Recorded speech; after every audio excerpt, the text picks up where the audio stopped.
Guys, কখনো কি ভেবে দেখেছো যে একটা গেম কতটা ভয়ঙ্কর হতে পারে? আজকের গল্পটা এমন একজন ছেলেকে নিয়ে, যে কিনা একটা সময় পড়ালেখায় খুবই ভালো ছিল, কিন্তু ফ্রি ফায়ারের নেশায় পড়ে সে তার জীবনের সব থেকে গুরুত্বপূর্ণ মুহূর্তগুলো হারিয়ে ফেলেছে। ছেলেটা কি এমন করেছিল, আর ছেলেটার ভুল কি ছিল? গাইস, বিশ্বাস করো, এই গল্পটা শোনার পর তোমার চোখের পানি তুমি ধরে রাখতেই পারবে না। তো চলো আজকের গল্পটি শুরু করি। সুহান ছিল ঢাকার মধ্যবিত্ত পরিবারের ছেলে। ক্লাস 10-এ পড়ে। পড়াশোনায় খুবই ভালো। প্রতিবার স্কুলের পরীক্ষায় প্রথম থেকে পঞ্চমের মধ্যে তার রোল থাকতো। বাবা ছিলেন ব্যাংকের অ্যাকাউন্টেন্ট, আর মা হলেন গৃহিণী। তাদের পরিবারটা আনন্দ এবং খুশি দিয়ে ভরা ছিল। প্রতিদিনের মতো আজকেও সুহান তার স্কুলে যায়। স্কুলের বন্ধু রিয়াদ এসে বলল, দোস্ত, তুই কি ফ্রি ফায়ার খেলিস? সুহান মাথা নাড়িয়ে বলল, না বন্ধু, এই গেমটার নাম অনেক শুনেছি, কিন্তু কখনোই খেলা হয় নাই। এরপর রিয়াদ সোহানকে বলল, আরে ভাই, এই গেমটা একবার খেললে তুই যে কোন দুনিয়াতে হারিয়ে যাবি সেটা তুই নিজেই বলতে পারবি না। একবার গেমটা খেলা শুরু করলে আর কখনোই ছাড়তে পারবি না। এরপর রিয়াদ নিজের মোবাইলে গেমটা ওপেন করে সোহানকে দেখালো। গেমের সুন্দর লবি, গুলি চালানোর আওয়াজ আর গ্রাফিক্স সব মিলিয়ে সোহানের ভিতরে গেমটা খেলার জন্য এক ধরনের উত্তেজনা সৃষ্টি হয়। তারপর স্কুল শেষ করে বাসায় আসার পর সুহান তার বাবার মোবাইলে গেমটা ডাউনলোড করলো। এরপর থেকেই সুহান মাঝে মধ্যে ফ্রি ফায়ার গেমটা খেলতো। প্রতিদিন আধা ঘন্টা থেকে 1 ঘন্টার মতো গেমের দুনিয়াতে হারিয়ে যেত। শুরুর দিকে সুহান তেমন একটা ভালো খেলতে পারতো না, বারবার খালি মারা যেত। কিন্তু গেমের লবিতে দাঁড়িয়ে থেকে অপেক্ষা করা, টিম মেম্বারদের সাথে কথা বলা, এসব তাকে গেমের ভিতরেই ধরে রাখতো। সুহানের জীবন তখন অনেকটাই স্বাভাবিক ছিল। স্কুল থেকে বাসায় আসার পর হালকা পড়াশোনা, পরিবারের সঙ্গে সময় কাটানো, মাঝে মাঝে বন্ধুদের সঙ্গে মাঠে ফুটবল খেলা, এসবই ছিল তার নিত্যদিনের কাজ। প্রথম দিকে গেম খেলাটা ছিল শুধুমাত্র বিনোদনের জন্য, কিন্তু সময়ের সাথে সাথে গেমের প্রতি আগ্রহ দ্রুত বেড়ে গেল। রাতের বেলা মা ডাকলে সে বিরক্ত হতো, এই তো মা, শেষ ম্যাচ। কিন্তু সেই শেষ ম্যাচ আর শেষ হতো না। আর আস্তে আস্তে সোয়ানের খেলার সময় বাড়তে লাগলো। 1 ঘন্টা থেকে 2 ঘন্টা, তারপর 3 ঘন্টা। গেমের প্রতি আগ্রহ এতটাই বেড়ে গেল যে সময় কোন দিক দিয়ে যাচ্ছে সেটা সে বুঝতেই পারতো না। প্রথম দিকে সে বলতো, কিছুদিন গেম খেলে তারপরে গেম খেলা কমিয়ে দিব, কিন্তু তার কথা মতো না হয়ে গেম খেলার সময় আরো বেড়ে গেল। স্কুলে ক্লাসে সে মনোযোগ দিতে পারতো না। বই খুললে ফ্রি ফায়ারের ম্যাপ দেখতে পারতো, বইয়ের মধ্যে চোখ থাকলেও মনোযোগ পড়াশোনায় থাকতো না। গেমের নতুন আপডেট এবং র্যাঙ্ক স্কোর কিভাবে বাড়ানো যায় সেটা নিয়েই সবসময় চিন্তা করতো। তার বাবা মা প্রথম দিকে কিছুই বুঝতে পারেননি, ভাবলেন হয়তো একটু সময় কাটাচ্ছে। সুহান পড়ালেখায় সময় না দিয়ে এই ফ্রি ফায়ার গেমের পিছনে সময় দিতে লাগলো। তার স্বপ্ন হয়ে উঠলো সে একদিন ফ্রি ফায়ার গেমটার মাধ্যমে অনেক বড় ইউটিউবার হবে, এবং তার কাছে বিবেচও থাকবে, আর সবাই তাকে গেমের মধ্যে অনেক সম্মানও করবে। স্কুলের সময় হলে সে স্কুলে না গিয়ে বিভিন্ন জায়গায় বসে ফ্রি ফায়ার খেলতো। কিছুদিন পর সোহানের মা তাকে ধরে বলল, বাবা, এত গেম খেলছিস কেন? চোখের সমস্যা হয়ে যাবে তো, পড়াশোনার অবস্থা তো খুবই খারাপ হয়ে যাচ্ছে। সোহান জবাব দিল, মা, আমি সবকিছু সামলাতে পারবো, কোনো সমস্যা নেই। কিন্তু সোহানের মা ঠিকই বুঝতে পারলো তার ছেলে এখন অনেকটাই বদলে গেছে। আগে যেমন তার ছেলের মুখে সবসময় হাসি খুশি থাকতো, কিন্তু এখন তার ছেলে পুরোপুরি চুপচাপ, কখনো রাগ করতো, কখনো মনমরা হয়ে বসে থাকতো। এদিকে সোহান নিজের রুমে গিয়ে দিনের পর দিন এই গেমটার পিছনে সময় দিতে লাগলো।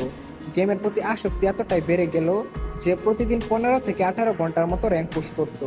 আর সেই কারণে আস্তে আস্তে সোহানের শারীরিক এবং মানসিক অবস্থার পরিবর্তন ঘটতে লাগলো। সারা রাত র্যাঙ্ক পুশ করার কারণে সকালের দিকে সোহানের চোখগুলো লাল হয়ে যেত। স্কুলে মনোযোগ নেই। শিক্ষিকা বললেন, সোহান, এত মনোযোগ হারাচ্ছিস কেন? সোহান কোনো উত্তর দিল না। সোহান রাতেও গেমটা খেলতে লাগলো, এমনকি রাত 2টা থেকে 3টায় ঘুমাতো। সোহানের ঘুম কম হতে লাগলো, আর সেই কারণে মুখ ফ্যাকাশে হয়ে যেতে শুরু করলো। আর অতিরিক্ত গেম খেলার কারণে মাঝে মধ্যে সোহানের চোখ দিয়ে পানি পড়া, মাথা ব্যথা, চোখে কম দেখা, আরো বিভিন্ন ধরনের মানসিক সমস্যার সৃষ্টি হতে লাগলো। সুহান এই সব কিছু বুঝতে পেরেও কাউকে কিছুই বলতো না। তোমরা আগেই হয়তো জেনেছো, সুহান একজন মেধাবী ছাত্র ছিল। সে আগে পরীক্ষায় ভালো রেজাল্ট করতো, কিন্তু এখন সে ফ্রি ফায়ারের নেশায় পড়ে আসক্ত। স্কুলের পরীক্ষা কাছে চলে আসলেও সুহান কোনো প্রস্তুতি নেয়নি। তার মন পড়াশোনা থেকে সরিয়ে গেমের দিকে চলে গেছে। এরপর কিছুদিন পর যখন পরীক্ষার রেজাল্ট আসে, তখন সুহানের রেজাল্ট আসলো ফেল। শিক্ষক ডাকলেন তার মা বাবাকে আর বললেন, আপনার ছেলে এখন আর পড়াশোনায় মনোযোগ দিচ্ছে না, সারাক্ষণ ক্লান্ত, মনোযোগহীন। আপনার ছেলের দিকে একটু খেয়াল রাখুন। সোহানের বাবা তার ছেলের এরকম রেজাল্ট দেখে অনেকটাই হতাশ হয়ে যায়। এরপর সোহানের বাবা তার ছেলের হাত থেকে মোবাইলটি নিয়ে বলল, আজকে থেকে তোর মোবাইল টিপা একদম বন্ধ। সোহান তার বাবাকে বলল, এটা কখনোই সম্ভব না। এরপর সোহান উল্টা তার বাবার হাত থেকে মোবাইলটি নিয়ে তার রুমের মধ্যে গিয়ে দরজা লাগিয়ে দিল। যেই সোহান এক সময় তার মা বাবাকে সম্মান করত, শ্রদ্ধা করত, সেই সোহান এই গেমের নেশায় পড়ে তার বাবার সাথে এইরকম একটা ব্যবহার করলো। সোহানের বাবা তার ছেলের এরকম আচরণ দেখেও কিছুই বলল না, কারণ সোহানের বাবা তার ছেলেকে অনেক বেশি ভালোবাসতো। কিন্তু সোহানের এরকম আচরণ দেখে সোহানের বাবার কষ্টে বুকটা ফেটে যাচ্ছিল। বস, এটা তো মাত্র শুরু। সোহান গেমের আসক্তিতে পড়ে এমন কিছু কাজ করে যেটা তোমরা কল্পনাই করতে পারবে না। এরপর থেকেই সোহান স্কুলে যাওয়া বন্ধ করে দিল। গেমের ভিতরে তার সাথে নতুন নতুন বন্ধুদের সাথে পরিচয় হতে লাগলো। ধীরে ধীরে সোহান বাস্তব জীবনের বন্ধুর চেয়ে এই অনলাইন বন্ধুদের সাথে বেশি সময় কাটাতে লাগলো।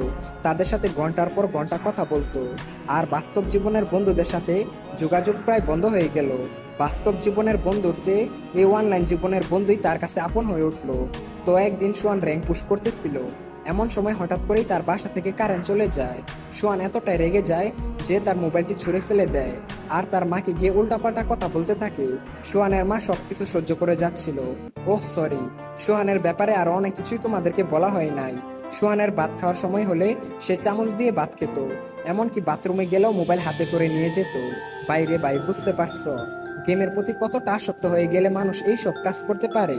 তখনও সোহান ডায়মন্ড কেনার বিষয়ে তেমন কিছু জানতো না। কিন্তু একদিন গেম খেলার সময় সোহানের পরিচয় হলো একজন রহস্যময় ছেলের সাথে, যার নাম ছিল হান্টার এক্স। তার কাছে ছিল সিজন 1 এবং হিপ হপ বান্ডিল।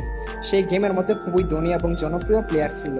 তো সোহান হান্টার এক্সকে জিজ্ঞেস করলো, ভাই, আপনার কাছে এত পুরাতন বান্ডিল কিভাবে আসলো? তখন হান্টার এক্স বলল, এই সব ডায়মন্ড দিয়ে কিনেছি। সোহান বলল, ডায়মন্ড কি ভাই? এরপর হান্টার এক্স বলল, গেমের মধ্যে টাকা খরচ করে ডায়মন্ড কিনতে হয়, তারপর ডায়মন্ড দিয়ে এইসব বান্ডিল পাওয়া যায়। সোহান বলল, ও আচ্ছা, এই ব্যাপার। তাহলে গাইস, সোহান এখন কি করবে? সে কি তার বাবা মায়ের কাছ থেকে টাকা চুরি করে ডায়মন্ড কিনবে? আর হান্টার এক্স আসলে কে? সামনে কি হতে চলেছে? এই সমস্ত কিছু জানতে হলে চ্যানেলটা লাইক এবং সাবস্ক্রাইব করে পার্ট 2 লিখে কমেন্ট করো। আর হ্যাঁ গাইস, এই গল্পটা তোমাদের কেমন লাগলো সেটা অবশ্যই কমেন্ট করে জানিও। দেখা হচ্ছে অন্য কোনো ভিডিওতে। টেক কেয়ার, বাই বাই, আল্লাহ হাফেজ।